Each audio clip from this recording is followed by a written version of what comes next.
জগৎ সৃষ্টির পরে মহান আল্লাহ রাব্বুল আলামিন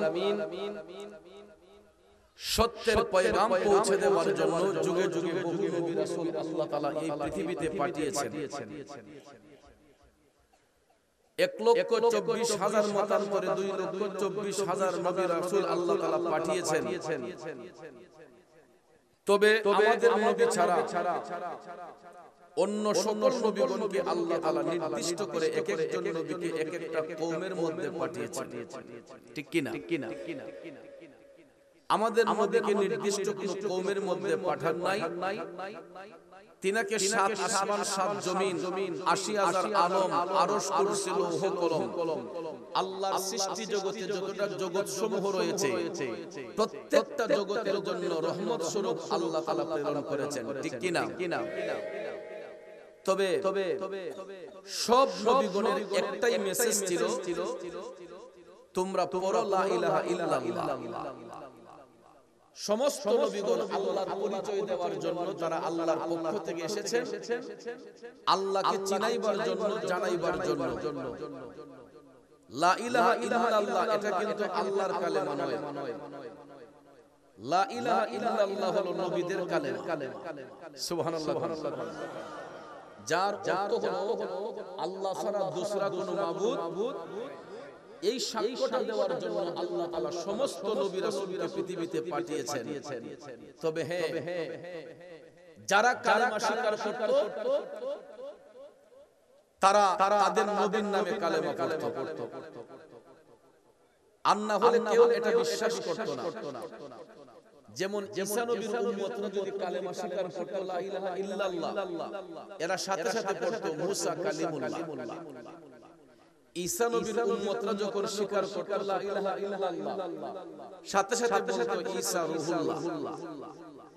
এরকম ভাবে প্রত্যেক নবীর উম্মতেরা কালেমা স্বীকার করলে এই কালেমার সঙ্গে তাদের নবীর নাম স্মরণ করত। এখন উম্মতে মুহাম্মদী আমাদেরকে কালেমার শিক্ষা দিলেন কে? জোরে বলেন কে? বাবাজিরা, আমার বন্ধুরা, আমার লম্বা চূড়া কথা বলে আপনাদের মনোযোগ নষ্ট করব না। কালেমার অংশ দুইটা, একটা হলো লা ইলাহা ইল্লাল্লাহ, অপরটা মুহাম্মাদুর রাসূলুল্লাহ।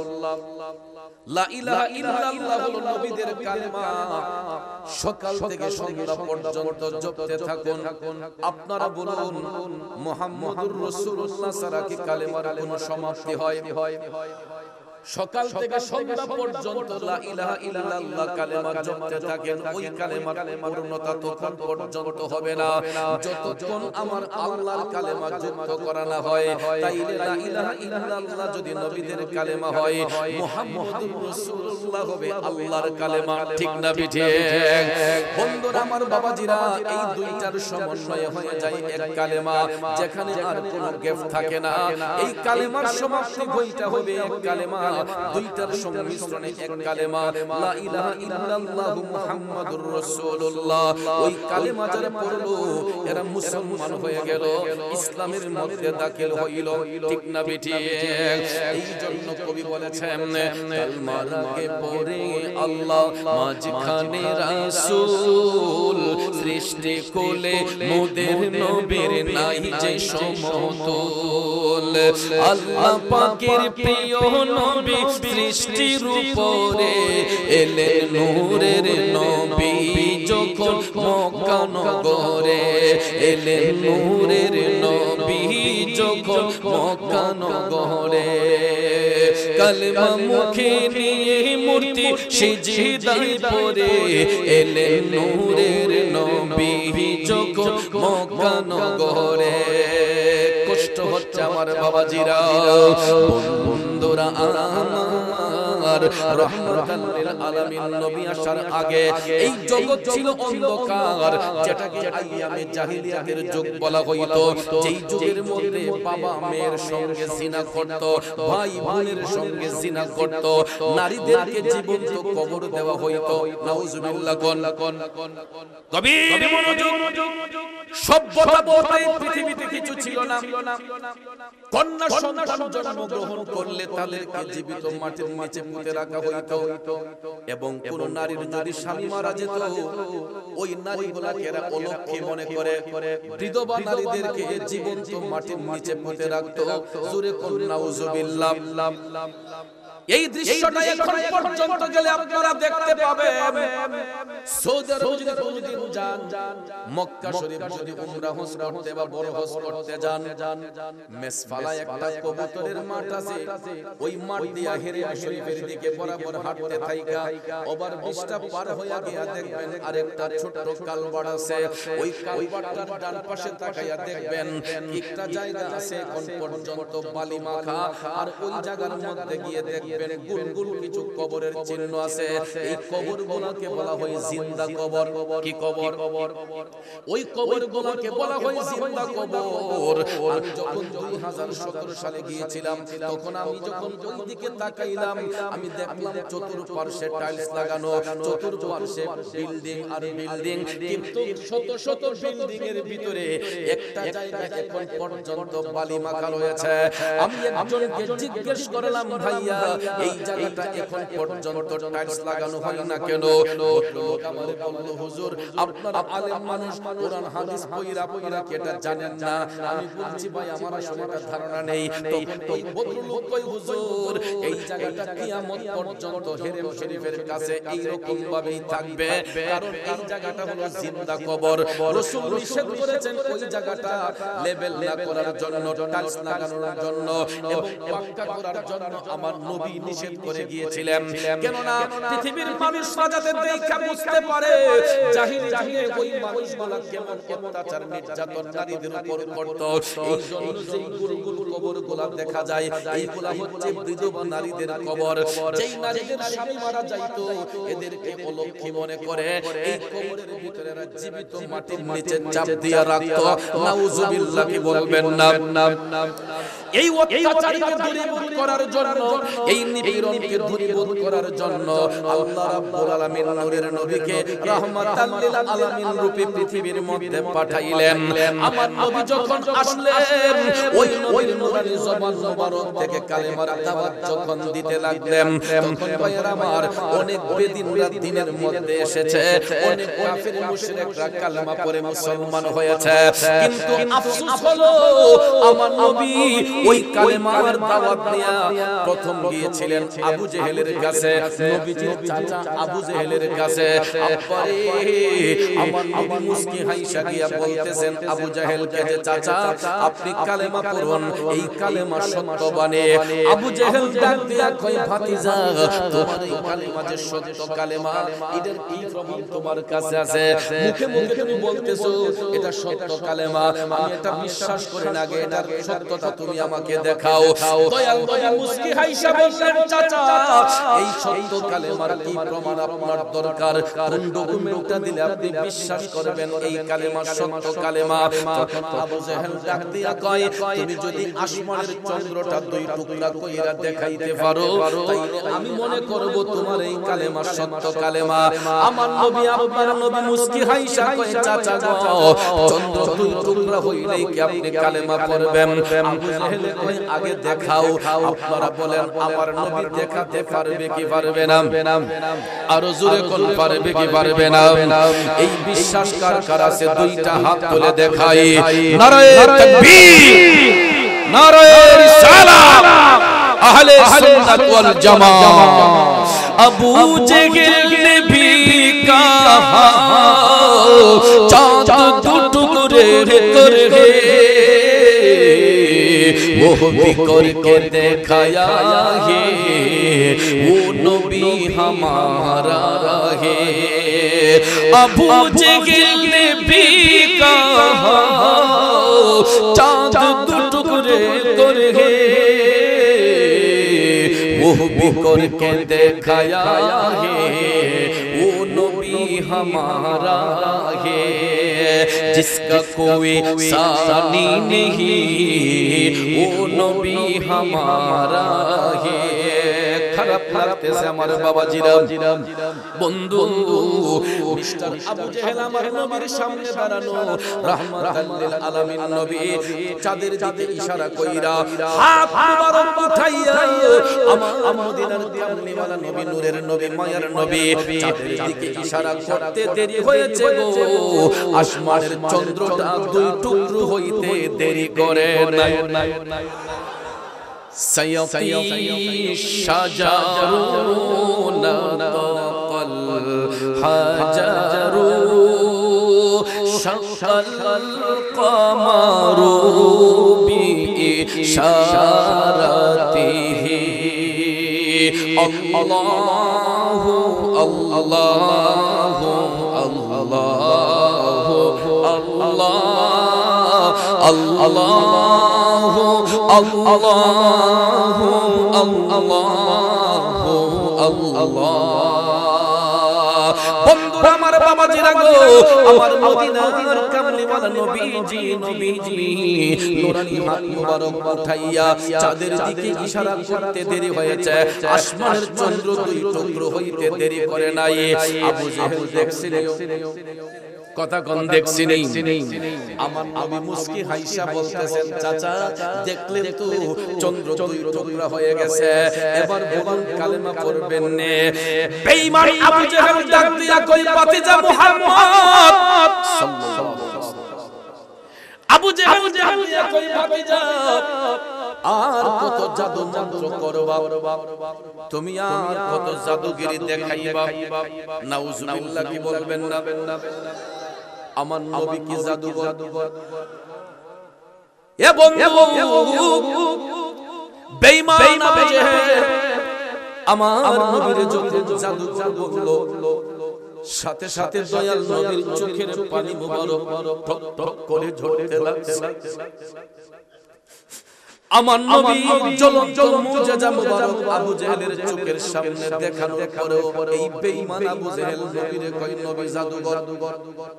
আমার নবী চোখের পানি ছাইরা টপ টপ কইরা যখন কান্না শুরু করে দিলেন, রব্বুল আলামিন কুদরতের নজর দিয়া তাকায়া দেখতেছে আপন হাবিবের চোখের পানি ঝরতেছে। আমার আল্লাহ ডাক দিয়া কয় জিবরাইল, ও জিবরাইল তাকায়া দেখো জিবরাইল, আবু জেহেল আমার বন্ধুর নবীর অন্তর মুবারকে কষ্ট দিয়া দিছে।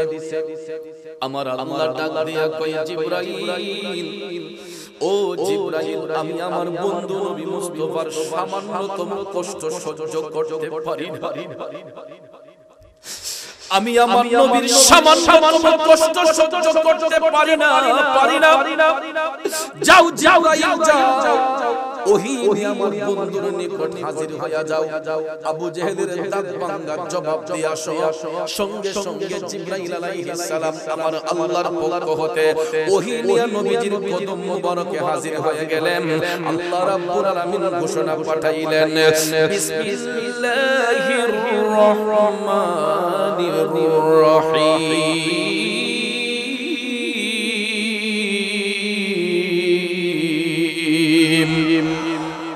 ختم الله على قلوبهم وعلى سمعهم وعلى أبصارهم غشاوة ولهم عذاب عظيم।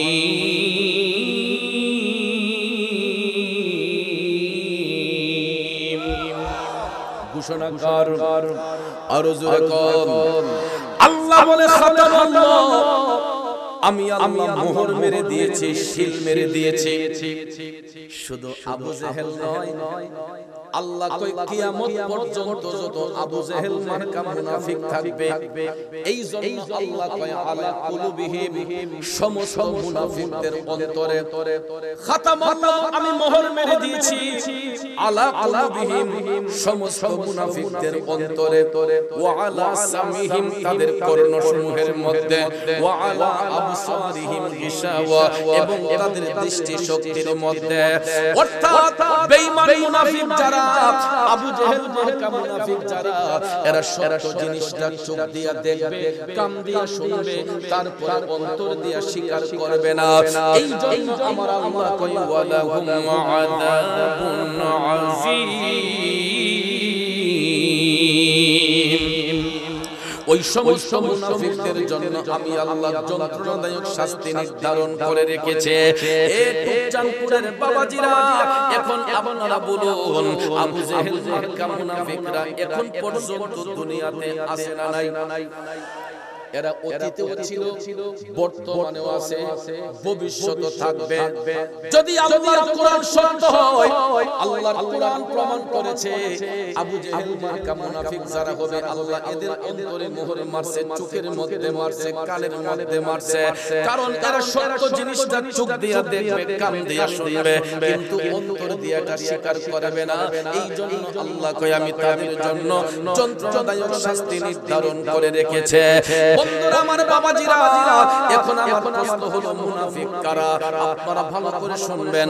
মুনাফিক কিন্তু হিন্দুদের মধ্যে হয় না, খ্রিস্টানের মধ্যে হয় না, বৌদ্ধদের মধ্যে হয় না, ইহুদিদের মধ্যে হয় না। তাইলে কারা হয়? মুসলমানের মধ্যে কিছু সংখ্যক লোক। ঠিক না ঠিক? মুসলমান কিন্তু বৌদ্ধ খ্রিস্টানের মধ্যে হয় না। বলতে পারেন চৌধুরী সাহেব এটা কেন? কারণ হিন্দু, বৌদ্ধ, খ্রিস্টান, ইহুদি, নাসারা এরা এমনিতেই বেদিন, এরা দিনের বাইরে, এরা এমনি বেঈমান। কথা কোন ঠিক কিনা? এরা বেদিন, কিন্তু ভাইরা আমার, দ্বীন ইসলাম গ্রহণ করে ইসলামের সুশীতল ছায়ায় আয়েশা, ইসলামের মধ্যে যারা ষড়যন্ত্র করে ফাটল ধরাইতে চায়, এরাই হবে মুনাফিক, এরাই হবে বেঈমান। কথা কোন ঠিক কিনা? এই জন্য আমার ভাইরা ভাইরা, আবু জেহেল মার্কা বেঈমান যারা, এরা আল্লাহকে কষ্ট দেয়, এরা নবীরে কষ্ট দেয়। আর মুমিন যারা হয়, এরা সব সময় আল্লাহ রাসূলের গোলামিতে মশগুল হয়। কথা কোন ঠিক কিনা?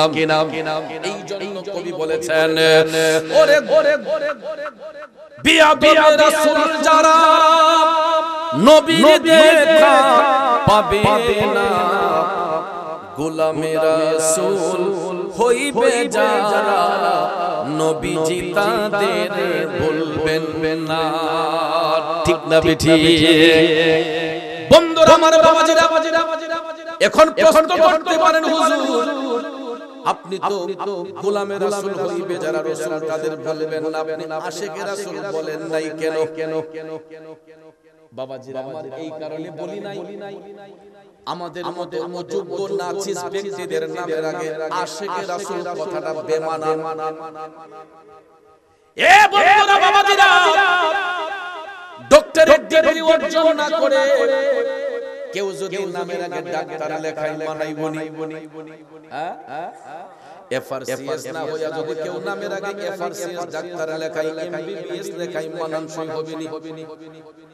আব্বারে ডিগ্রি লাগাইতে গেলে অনেক পরিশ্রম করতে হয়, এমবিবিএস ডাক্তার হইতে গেলে দেখবেন কঠোর সাধনা করতে হয়, অনেক পড়াশোনা করতে হয়, এফআরসিএস ডাক্তার হইতে গেলে অনেক পড়াশোনা করতে হয়, দিনরাত খাটনি দিয়ে পড়াশোনা করতে হয়, বিসিএস পরীক্ষা দিতে হয়, অনেক পরিশ্রম করে এই ডিগ্রিগুলো অর্জন কইরা নামের আগে এমবিবিএস ডাক্তার, গাইনি বিশেষজ্ঞ ডাক্তার, অর্থোপেডিক ডাক্তার, ঠিক কিনা?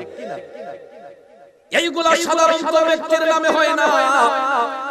যারা ডিগ্রি অর্জন করেছেন তাদের নামের আগে এই সমস্ত লকবগুলো আসে। তো আশিকে রাসূল এটা এমন একটা লকব, এই লকবটা আমার আপনার নামের আগে বেমানান।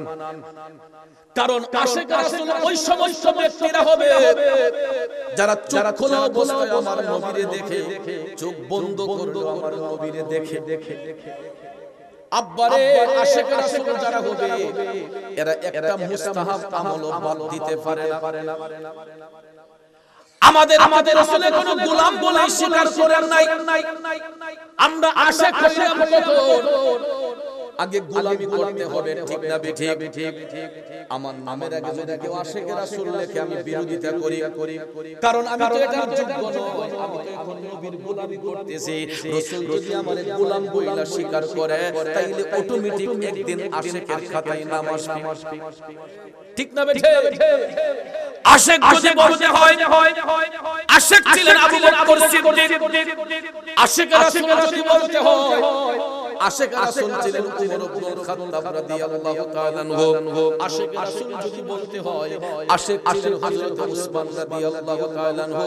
আশিক যদি বলতে হয়, আশিক ছিলেন মাওলা আলী রাদিয়াল্লাহু তাআলা আনহু। আশিক রাসূল যদি বলতে হয়, আশিক ছিলেন হযরত হামজা। আশিক রাসূল যদি বলতে হয়, আশিক রাসূল ছিলেন হযরত ওয়াইস আল কারনী রাদিয়াল্লাহু তাআলা আনহু। কথা বলেন ঠিক না বেঠিক?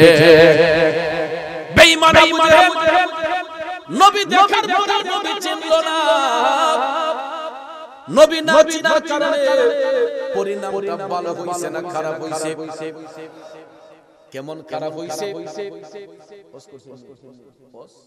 গেছে উমরা করছে, বাইতুল্লাহ শরীফ তাওয়াফ কইরা সাফা মারওয়া সাই কইরা যখন বাইরেছি নাহেরা কারবাইরা হইছে আবু জাহেলের বাড়ি, ঠিক না বেঠিক? সাফা মারওয়া সাই কইরা সাত চক্কর দিয়া যখন বাইরিবেন তখনই দেখবেন নাকের আগে এগুলা বাড়ি নাম লেখা যায় মিস্টার আবু জাহেল, হাজা আবু জাহেল, যেটা আবু জাহেলের বাড়ি। তো আবু জাহেলের বাড়ির মাঝে থাকার কোনো রূপ নাই, আরামের কোনো বেড রেস্টের জন্য কোনো জায়গা নাই। একটা জায়গা আছে, সেখানে শত শত হাম্মাম, টয়লেট, যেটা গ্রামের ভাষায় টাট্টিও। কথা কোন ঠিক না বেঠিক? কেউ কেউ লেট্রিনও কয়, কথা কোন ঠিক না? শত শত লেট্রিন বাবা, সেখানে একটাই শব্দ, যেই বেটা ইস্তেনজার প্রয়োজন হয় না ইলেও গিয়া কয়, মানে কুতাকুতি করে।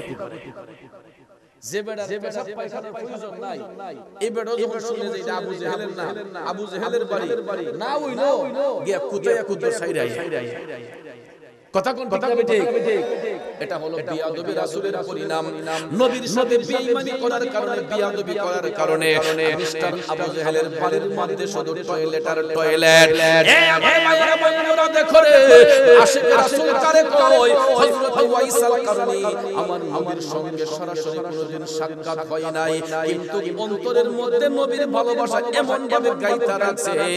আমার নবীর ভালোবাসা অন্তরে থাকার কারণে মায়ার মায়ার নবী ওয়াইস আল কারনীর জন্য খুশি হইয়া আমার নবী হাদিয়া পাঠাইলেন। জানার আগ্রহ আছে না নাই? উহুদের ময়দানে মদিনার কামলিওয়ালা নবী, মায়ার নবী, দয়ার নবীর একটা দন্ত মোবারক শাহাদাত বরণ করেছিল। দন্ত মোবারক শহীদের পরে আমার রাসূল যেখানে গিয়ে বসছিলেন সেই জায়গাটা দেখার সৌভাগ্য আমার হইছে। সুবহানাল্লাহ, সুবহানাল্লাহ। ওই জায়গাটা দেখার সৌভাগ্য আমার হয়েছে, কিন্তু বর্তমানে ওই জায়গাটা সিমেন্ট দিয়া আরববাসীরা এটাকে বন্ধ করে রাখছে যাতে মানুষকে ডিস্টার্ব না করে। রাসূল যে বসছিলেন, নবীজির হাত মোবারকের ছাপ, পা মোবারকের ছাপ এখনো সেখানে উহুদ পাহাড়ের এক সাইডে, জিন পাহাড়ের উপরে দিয়ে যাইতে হয়। আমি দেখেছি 2017 সালে, পরের বার গিয়া দেখি সিমেন্ট দিয়ে লেপ ফেলাইছে। আমার নবীর দন্ত মোবারক শাহাদাত বরণ করার পরে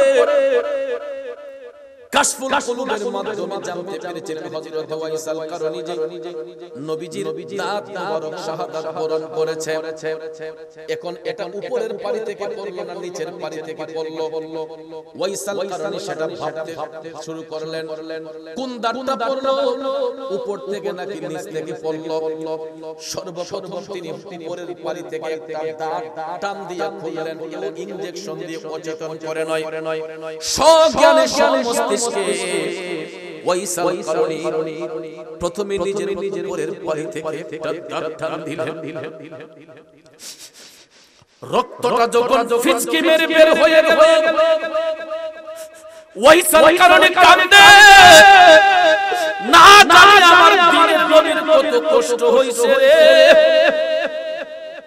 ওয়াইসাল কারণে কয় না জানি আমার নবীর কত আঘাত লাগছে, কত ব্যথা লাগছে। ওয়াইসাল কারণে কয় না এটা না মনে হয় নিচের টান। তখন নিচের পানি থেকে তিনি টান দিয়া আরেকটা দাঁত খুলে ফেললেন, ফিচকি মেরে রক্ত বের হয়। ওয়াইসাল কারণে কয় না মনে হয় এটাও না। উপর থেকে আরেকটা দাঁতে ধরে টান দিলেন, কয় না মনে হয় এটাও না।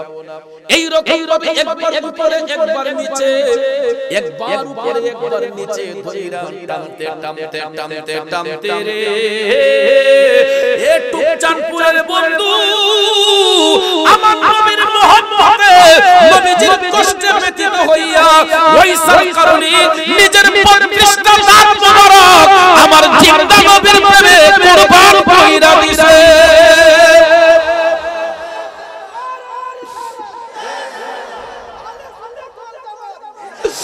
ओ आशिकुन का ऐसा बने हजरत वैसल करनी बने, हजरत वैसल करनी बने। पाया नबी को एक दात पर, पाया नबी को एक दात पर, उनको 32 घराना खोलोगे खोलोगे। इश्क़ नबी दिल में पैदा करो, क्या रसूले खुदा को भूलोगे भूलोगे। কষ্ট হচ্ছে আমার বাবাজিরা, চিন্তা করে দেখো যুবক, ও মুরব্বি বাবাজিরা, আমার মা বোনরা গো, সেই প্রেমিক একটা দাঁতের সংবাদ পাইয়া নিজের 32টা দাঁত খুলতে পারে নবীর জন্য। ওই পাগলার সিনার মধ্যে আমার নবীর ভালোবাসা কতটুকু থাকতে পারে, কেমন পরিমাণ থাকতে পারে, এবার আপনাদের বিবেকের মধ্যে ছাইরা দিলাম। আসুন সামনে যাই, রাসূল ওই আশিক পাগলের জন্য কেমন হাদিয়া পাঠাইলেন এবার শুনে নেই। আমার নবী পৃথিবীতে এসেছেন মানব মানব সুরতে বাশার বাশার 63 বছর এই জমিনের মধ্যে আমার রাসূল দ্বীনের দাওয়াত দিয়েছেন, সত্যের পয়গাম পৌঁছেছেন, ঠিক কি না? 63 বছর জিন্দেগি কাল মুবারক কাটানো শেষ প্রান্তে যখন নবী আসলেন, মাজলিসের মধ্যে বৈশা রাসূল আলোচনা করতেছেন। হযরত ওমর রাদিয়াল্লাহু তাআলা আনহু, হযরত মাওলা আলী রাদিয়াল্লাহু তাআলা আনহু মাজলিসের মধ্যে উপস্থিত।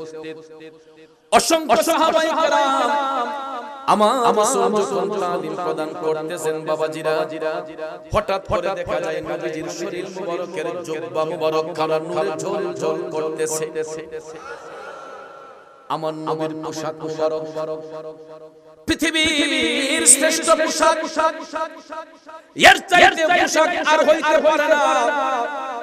আমার নবীজির পোশাক মুবারক নূরে ঝলঝল করতেছে। হযরত ওমর ইবনুল খাত্তাব রাদিয়াল্লাহু তাআলা আনহু, ওনার চেহারার মধ্যে যখন ফোকাস লাইট আসতেছে, নবীর জুব্বা মুবারকের ঝিলিক যখন মারতেছে, হযরত ওমর রাদিয়াল্লাহু তাআলা আনহু দাঁড়ায়া গেলেন।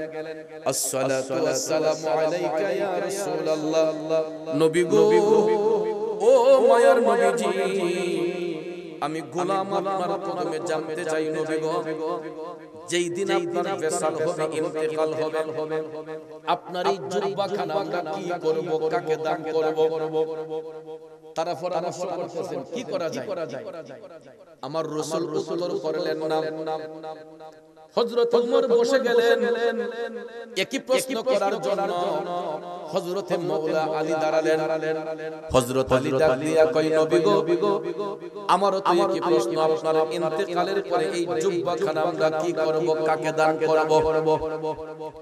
হযরত আলীর প্রশ্নের উত্তর আমার নবী দেন না। অন্যান্য সাহাবায়ে কেরাম একে একে অনেকেই প্রশ্ন করল, নবীজি কারো প্রশ্নের জবাব দিচ্ছেন না। একটু পরে দেখা যায় দিনের নবীর চোখের পানি মুবারক টপ টপ করে পড়তেছে। সমস্ত সাহাবায়ে কেরাম ডাক দিয়ে বলতেছেন, ইয়া রাসূলুল্লাহ, নবী গো, ওগো মায়ার নবী, দয়ার নবীজি, নবীজি, আমরা গোলামরা কি কোন রকম কষ্ট আপনার অন্তর মুবারকে দিয়েছি। হযরত উমর তিনি তো প্রথম প্রশ্ন করেছিলেন, তিনি দাঁড়াইয়া বলতেছেন, নবী গো, ও গো মায়ার নবী, আমরা গোলামরা কি কোনো অন্যায় করেছি?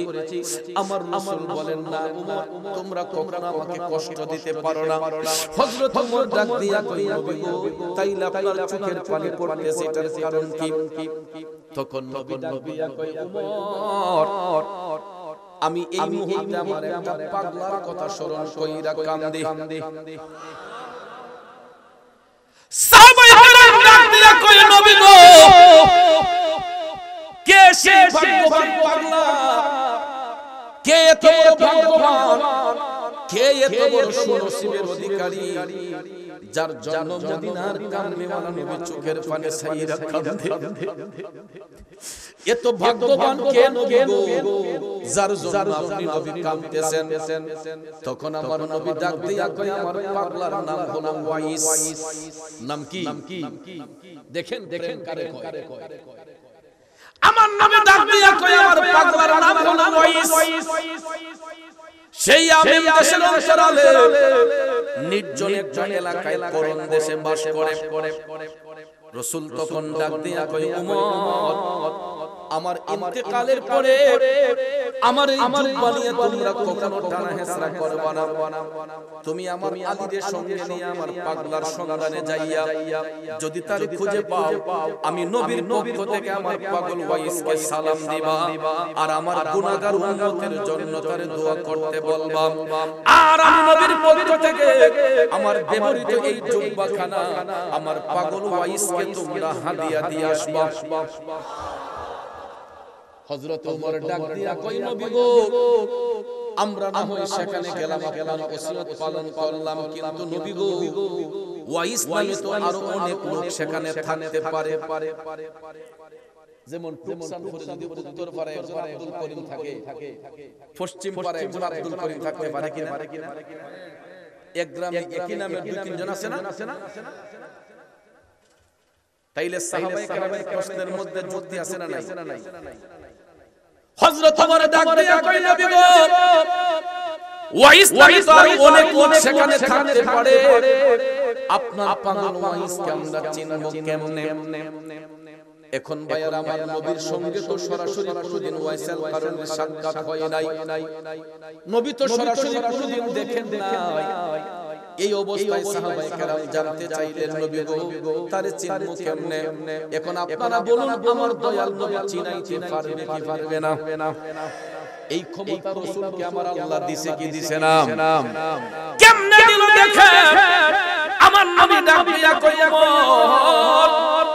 ওয়াইস নামে কোন ব্যক্তিকে যদি সেখানে খুঁজে পাও, তোমরা দেখবা এত সহজে সে তার পরিচয় দিবে না, এত সহজে তার পরিচয় দিবে না।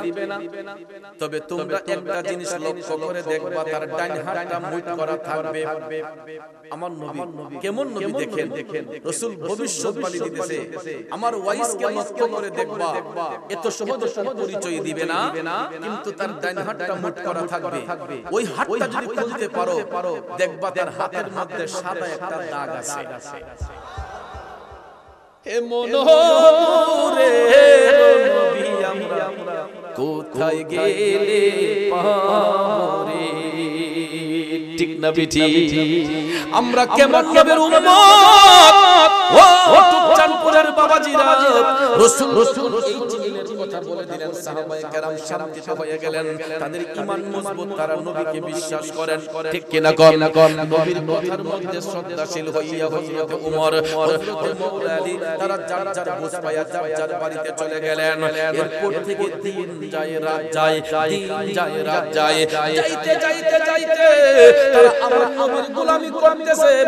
গোলামি করতে করতে হঠাৎ একদিন শোনা যায়, গো, আমার রাসূল সাল্লাল্লাহু আলাইহি ওয়াসাল্লামের ইন্তেকাল মুবারক হয়েছে, মায়ার নবীর ফেসাল হয়েছে, ইন্তেকাল হয়েছে, আমার নবীর ইন্তেকাল হয়েছে। এখন আপনারা বলুন, রাসূল মরা না জিন্দা?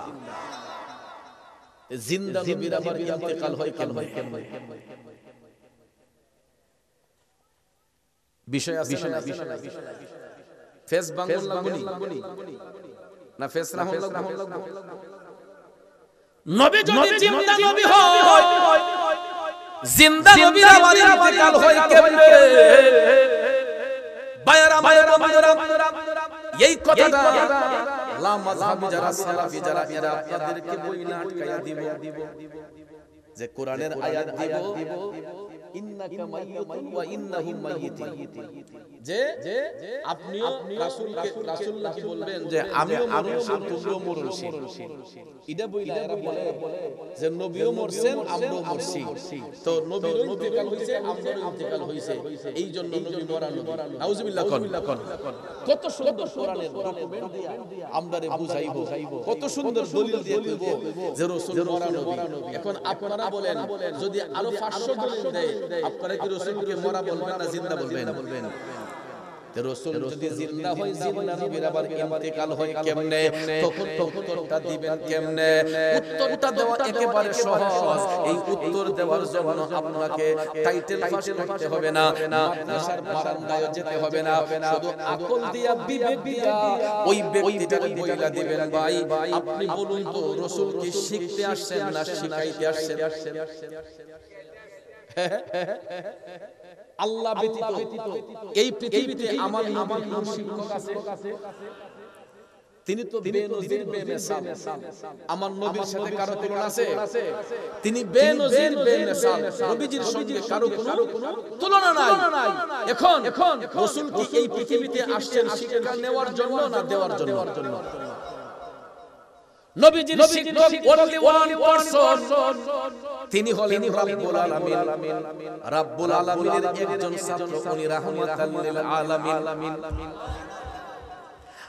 আমার উফাদি রাব্বুল আলামিন নবী উফাদি রাহমাতাল লিল আলামিন দিয়েছেন জোরে কোন দিয়েছেন কে পবিত্র কোরআনের মাঝে বলে দিলেন আল্লাহ পাকে রহমাতাল লিল আলামিন নূর নবীজির জাজাত কুল কায়নাতের মাঝে মোদের নবী রহমত ঠিক কি না বলেন বন্ধুরা আমার বাবাজিরা প্র্যাকটিক্যালি প্রমাণ নেবেন রাব্বুল আলামিন লিখতে আরবি যতটা অক্ষর লাগে রহমাতাল লিল আলামিন লিখতে আরবি ততটা অক্ষর লাগে লা ইলাহা ইল্লাল্লাহ কালেমা লিখতে আরবি যতটা অক্ষর লাগে মুহাম্মদুর রাসূলুল্লাহ লিখতে ততটা অক্ষর লাগে মসজিদ লিখতে যতটা অক্ষর লাগে মাদ্রাসা লিখতে ততটা অক্ষর লাগে প্রেমিকরা নামের সাথে নাম মিলাই আপন হাবিবকে ইজ্জত দিছে কে আরো জোরে কোন কে ورفعنا لك ذكرك আল্লাহ কয় হাবিব দুনিয়ার মানুষ ইজ্জত দিলেই কি না দিলেই কি আপনার ইজ্জত আপনার প্রশংসা তো আমি আল্লাহ বাড়াইয়া দিছি কথা কোন ঠিক কি না এই আশিক কয় প্রেমিক কয় রাসূল আমরা আপনাই না চিনিলে আপনারে কে আসে যায় মোরা আপনাই না চিনিলে আপনারে কে আসে যায় দুনো জাহান আপনারি নূরে কদমে ঝোকায় দুনো জাহান নবীজির নূরে কদমে ঝোকায় খারাপ লাগতেছে জগতের বন্ধুরা রে ও বাবা জিরা গো ও সম্মানিত মা বোনরা যারা শুনছেন বলতেছিলাম কি আমার শিক্ষক একমাত্র মহান আল্লাহ ব্যতীত পৃথিবীতে আমার নবীর কোনো শিক্ষক নাই ওই আমার আল্লাহর কুদরতি আদালতে আমার কুদরতি আল্লাহর কুদরতি প্রতিষ্ঠানে শিখিয়া বুঝিয়া সব কিছু কমপ্লিট করে দুনিয়াবাসীকে জানাইবার জন্য রাহমাতাল লিল আলামিন নবী তাশরীফ এনেছেন নবী আমাদেরকে ওই শিক্ষাটা দিয়েছেন যে আমরা মরণশীল কুল্লু নাফসিন যায়িকাতুল মাউত প্রত্যেক আত্মাকে মৃত্যুর স্বাদ গ্রহণ করতে হবে ঠিক কি না কোন এক একমাত্র ওই জিনিসটা শিখাইবার জন্য বুঝাইবার জন্য মায়ার নবী দয়াল নবীর ইন্তেকাল হয়েছে, বেসাল হয়েছে। এখন ভাইরা আমার সাময়িক সময়ের জন্য নবীর ইন্তেকাল হয়েছে, এটাই বা কেন? এখন বুঝতে হবে না এটা। শুনেন পার্থক্যটা ওই জায়গায় হয়। আমি যখন মারা যাই তখন মসজিদের মাইকে এলান হয়, অমুক পাড়ার ব্যক্তি ইন্তেকাল হয়েছে, আগামী কালকে এতটার সময় ওনার জানাজার নামাজ অনুষ্ঠিত হবে। ঠিক না ঠিক?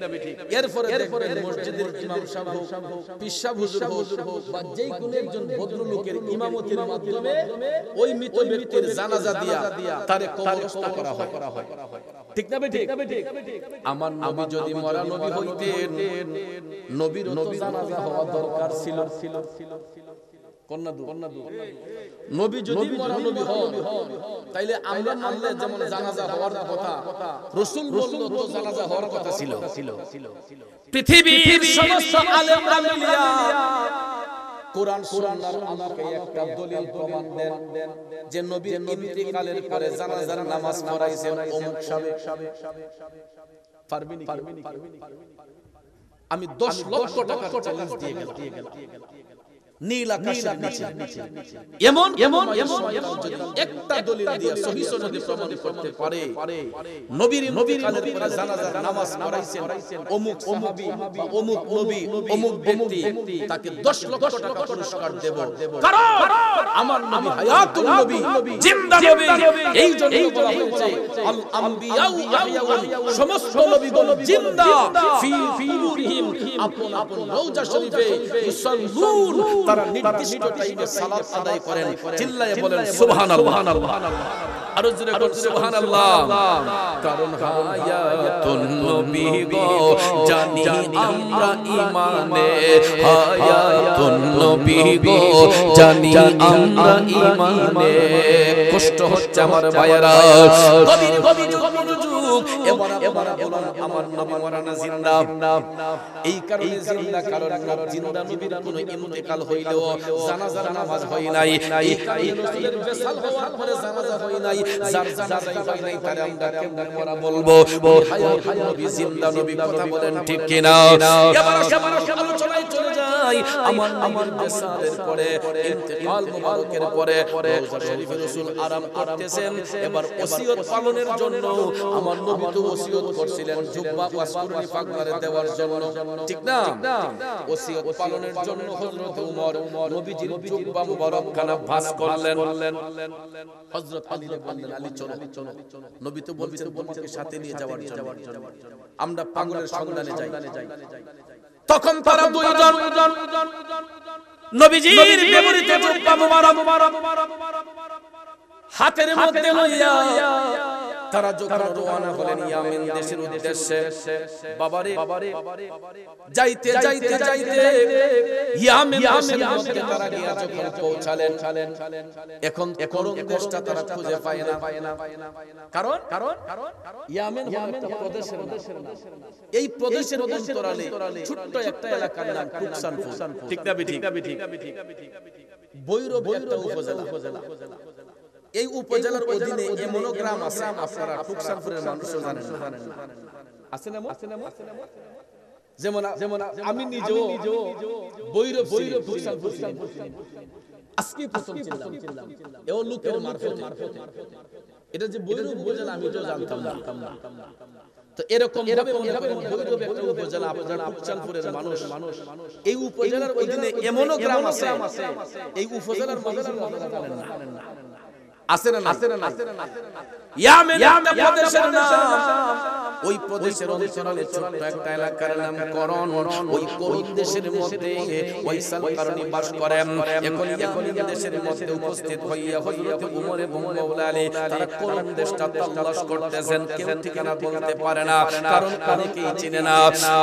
ঠিকানা তালাশ করতে একদিন দেখা যায় বিরাট একটা মাজলিসের মধ্যে তারা বসা। অনেক এই মাজলিসে হযরত ওমর ওয়াজ করতেছেন, মাওলা আলী ওয়াজ করতেছেন। সুবহানাল্লাহ। হযরত আলী তিনি তো বেলায়েতের বাদশা, কথা কোন ঠিক না? মাওলা আলী বলতেছেন হযরত ওমরকে যে ও আমিরুল মুমিনিন, আমরা এখানে যদি অনেক লোক আছে এখানে তালাশ করে দেখি করণ দেশের কোন মুরগি খাইছি না।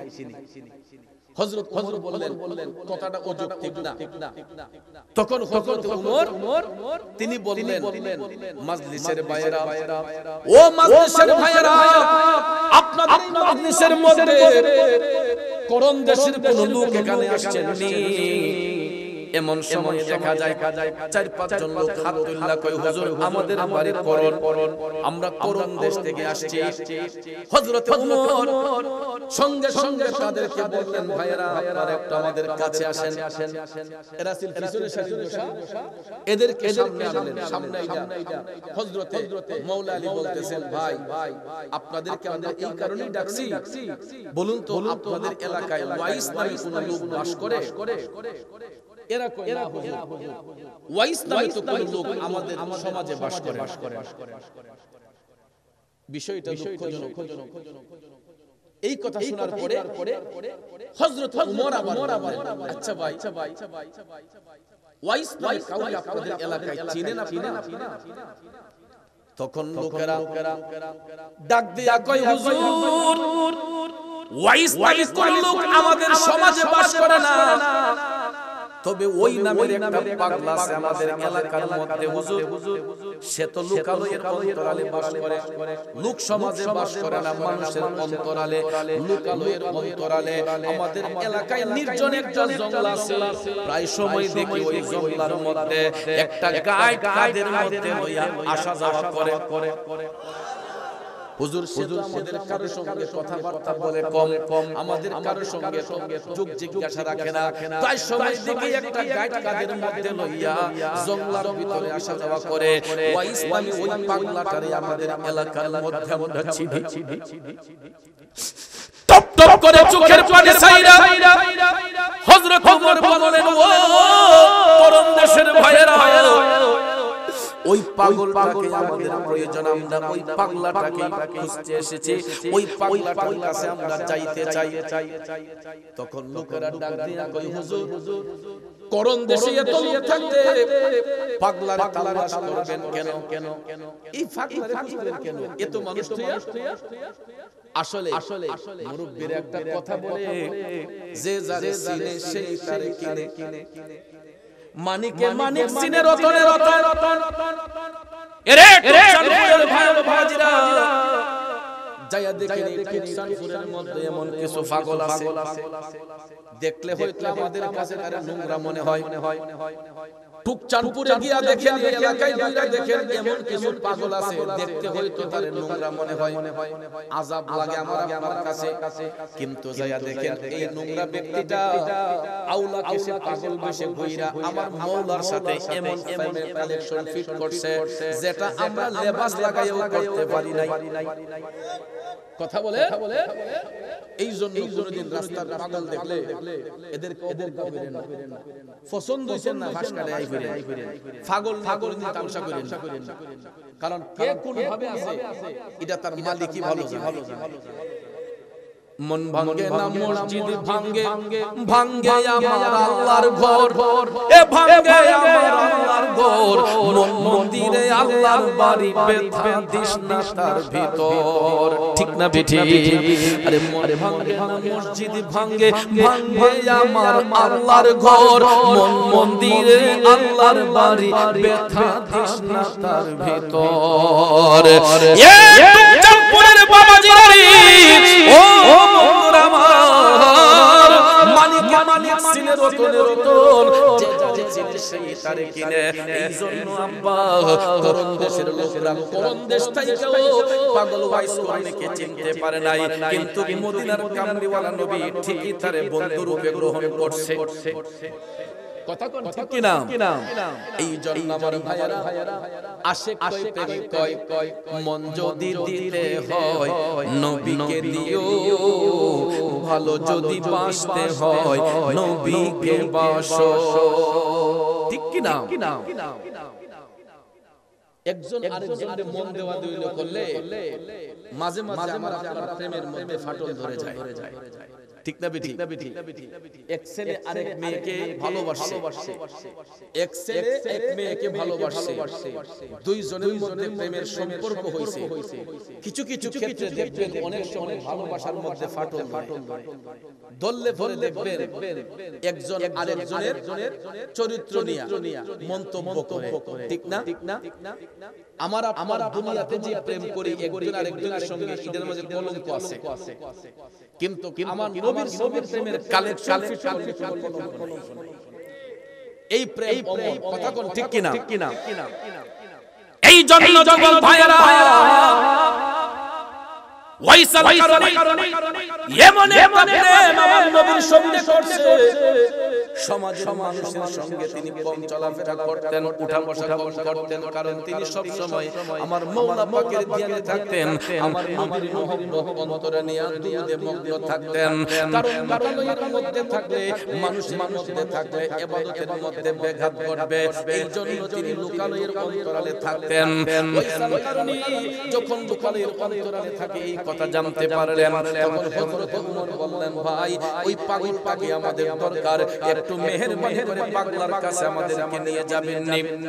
এলাকার লোকজনকে হুজুর আমরা নিয়ে যাইতে পারি, কিন্তু জঙ্গলার ভিতরে ঢুকতে পারতাম না। কেন?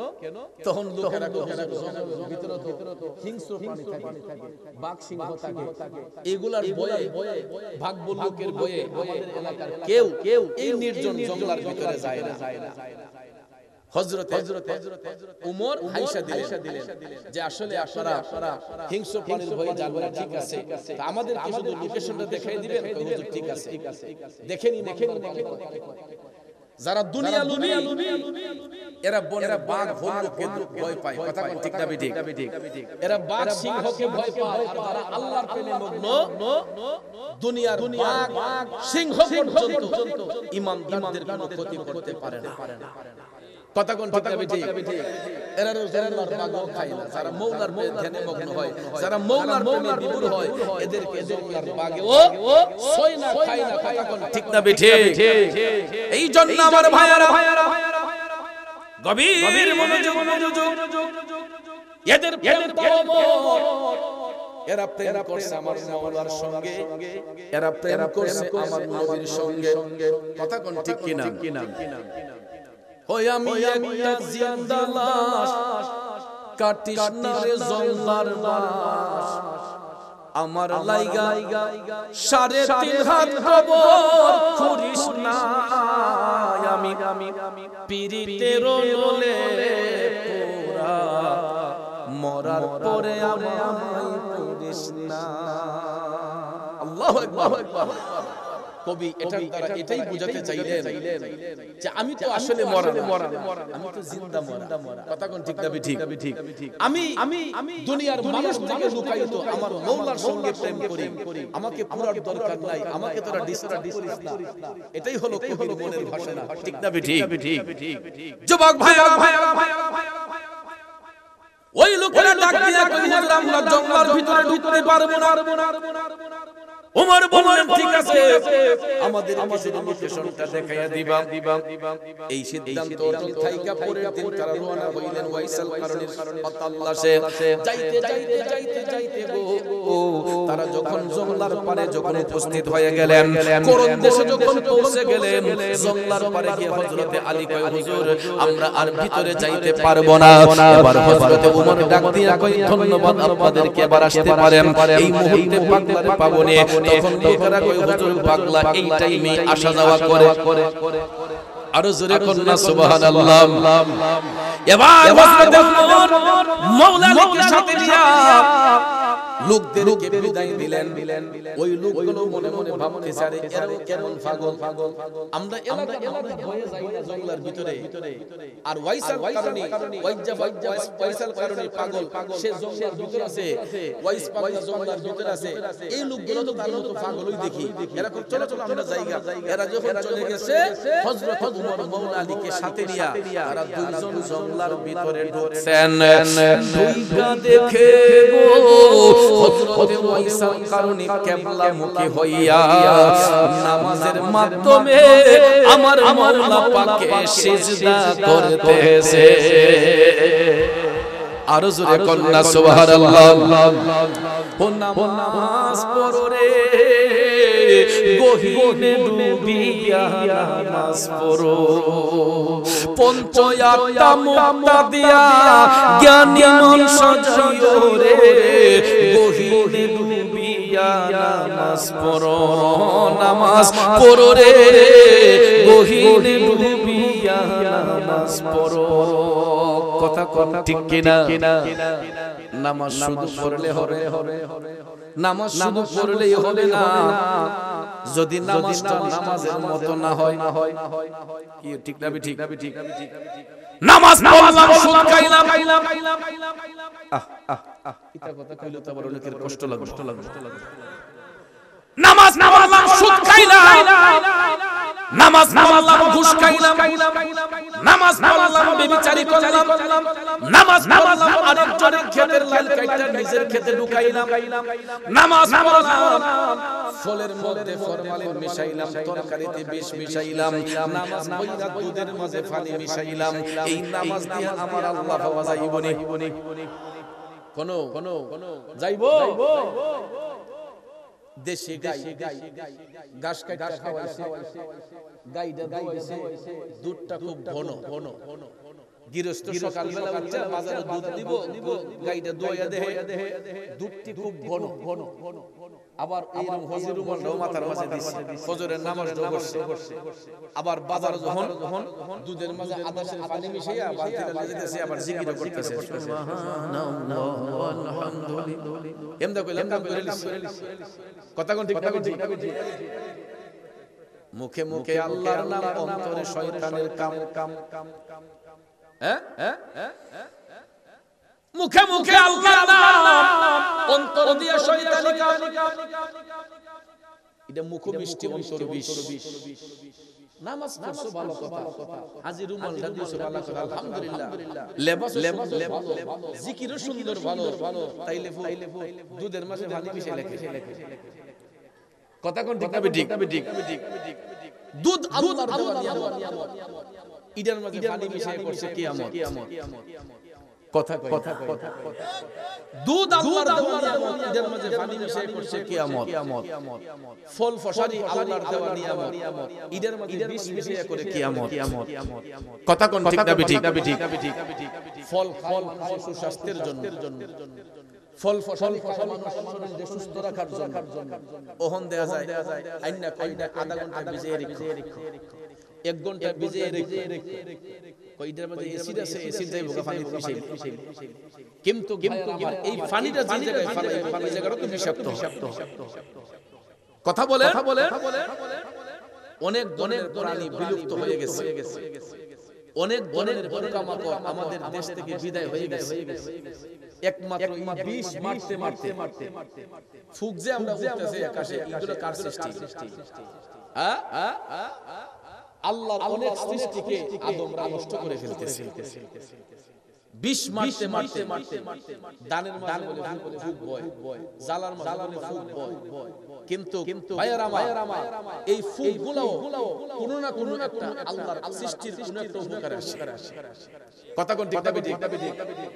আমরা সারা জীবন যখন ফলে এই জমি জালার মাঝে বিষ যখন মারছি না, এন্ডিন যখন মারছি না, তখন কি জমিতে দান হইছে না? কি হইছে নি?